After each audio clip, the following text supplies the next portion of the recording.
Bom dia! Está chegando o novo ano. O ano velho já está passando e com ele todos os problemas, decepções, tudo aquilo que você viveu em 2016 ficou para trás, tá? Vem um novo ano. Nesse novo ano você vai ser melhor, você vai se comportar melhor, você vai agir melhor. E não é o ano que vai ser melhor, é você que vai ser melhor nesse ano. Amém? Na virada, amanhã, sábado, 31 de dezembro, às 22 horas, nós teremos culto festivo na nossa igreja. A partir das 22 horas, eu espero você. Hoje é sexta-feira, 30 de dezembro de 2016. Eu sou a Bispa Virgínia Arruda e eu trago para você a palavra do dia. 2 Samuel, capítulo 13, versículo 37 e diante, diz assim: Assim Absalão fugiu e foi a Talmai, filho de Amiur, rei de Gesor. E Davi pranteava por seu filho todos aqueles dias. Assim Absalão fugiu e foi para Gesor, esteve ali 3 anos. Então tinha o rei Davi saudades de Absalão, porque já se tinha consolado acerca da morte de Aminon. A Bíblia diz, no começo da história de Davi, que Davi um dia cometeu um grande erro. Ele precisava ir com os soldados à guerra, mas Davi resolve ficar em casa. Aonde da janela, da sacada do seu palácio, ele observa Batseba, que era bela entre todas as mulheres. O coração de Davi se apega a Batseba. Mas, após isso, a Bíblia diz que eles pecaram e Deus lança uma palavra sobre Davi. Não vamos dizer que Deus lançou uma maldição sobre Davi, não. Deus lançou uma palavra profética, uma palavra de colheita. Mediante tudo aquilo que Davi teria plantado, ele colheria, como é assim na minha e na sua vida. Deus disse: a espada nunca mais sairá da tua casa, porque aquilo que tu plantou é o que tu vai colher. Muito bem. A Bíblia diz que Davi se casa e Davi começa a ter filhos e filhas. Entre esses filhos e filhas nascem Aminon, Absalão e Tamar. Tamar ela era linda, era uma princesa bem vista no palácio. Até que Aminon, seu irmão por parte de pai, se apaixona por Tamar. Aminon então cria uma maneira de se aproximar da sua irmã.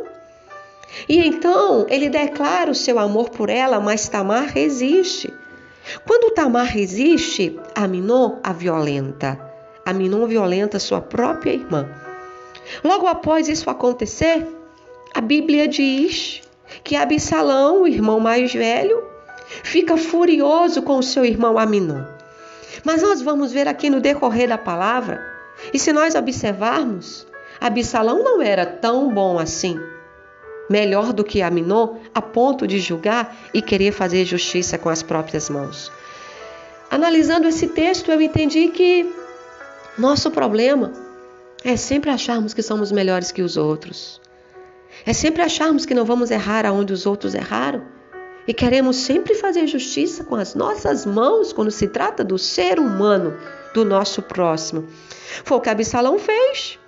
Quando Absalão escuta os gritos de Tamar e o seu choro, ele fica furioso. Então ele começa a preparar uma maneira de vingar a virgindade de Tamar. A Bíblia diz que Absalão passa 2 anos preparando ou maquinando como iria vingar. Então, um dia ele se prepara com os tosqueadores em Baal-Azor, que está junto a Efraim, e eles convidam todos os filhos do rei para fazerem uma festa. Absalão foi até Davi e disse: teu servo veio aqui te pedir para que tu venha à festa dos tosqueadores junto conosco.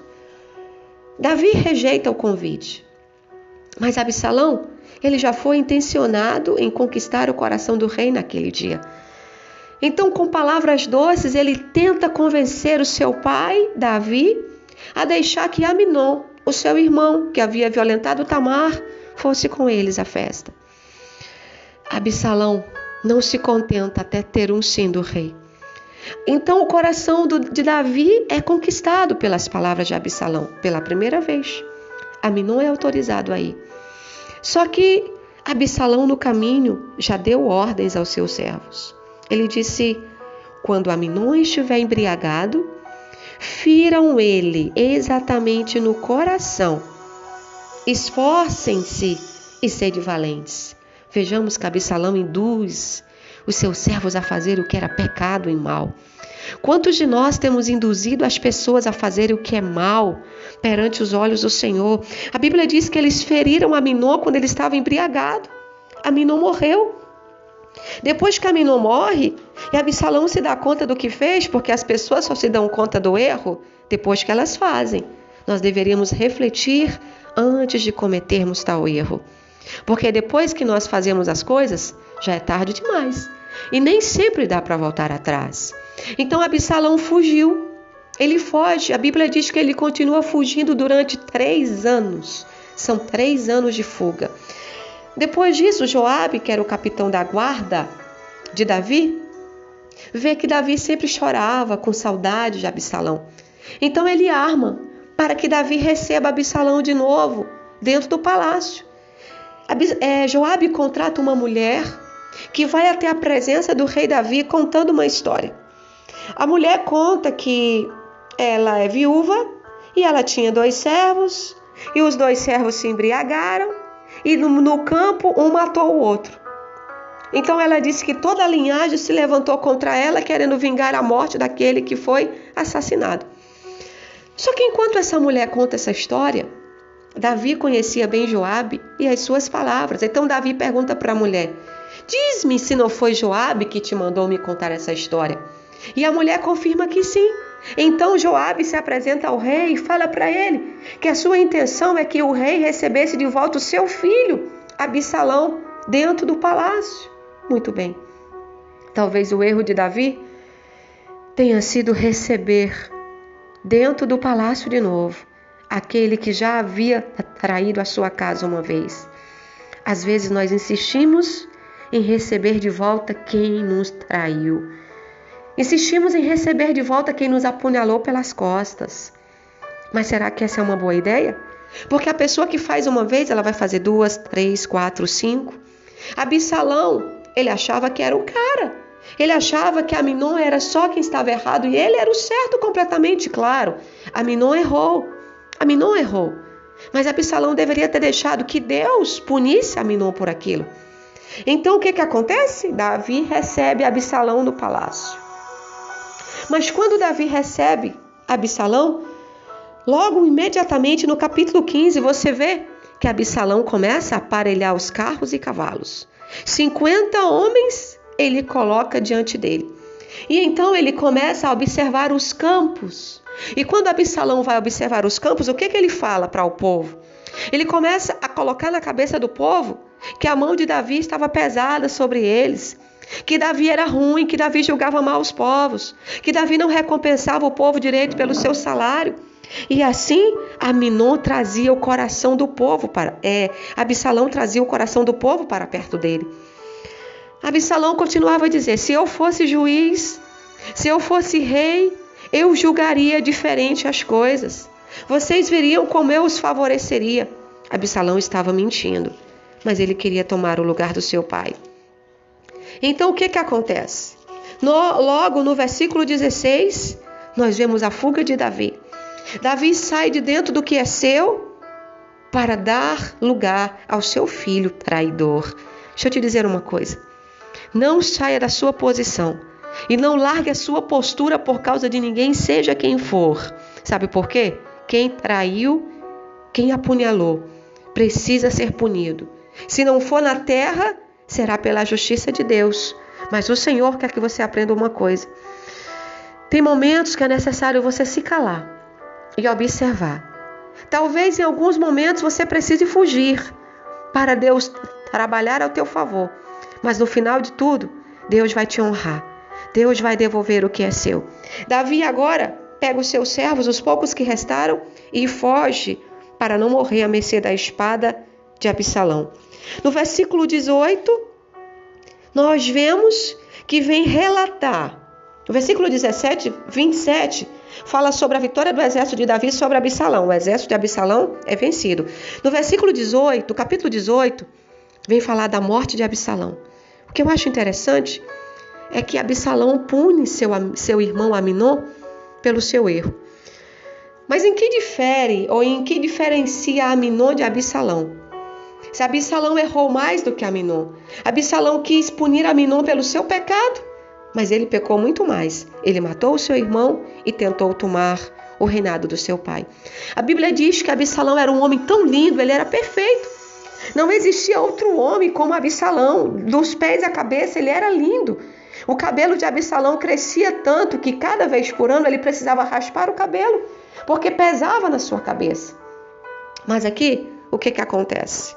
A Bíblia diz que após o exército de Absalão ser vencido, acontece uma fuga. E junto com essa fuga, uma perseguição. O exército de Davi agora persegue Absalão. Mas ninguém consegue fugir para sempre. A justiça de Deus nem tarda, nem falha. Ela vem na hora certa. Então o que acontece? Absalão se encontra com os servos de Davi e ele tenta escapar. Absalão, montado no mulo, ele começa a correr, mas o mulo entra debaixo de um grande carvalho e os cabelos de Absalão ficam pregados no carvalho e ele fica pendurado entre o céu e a terra.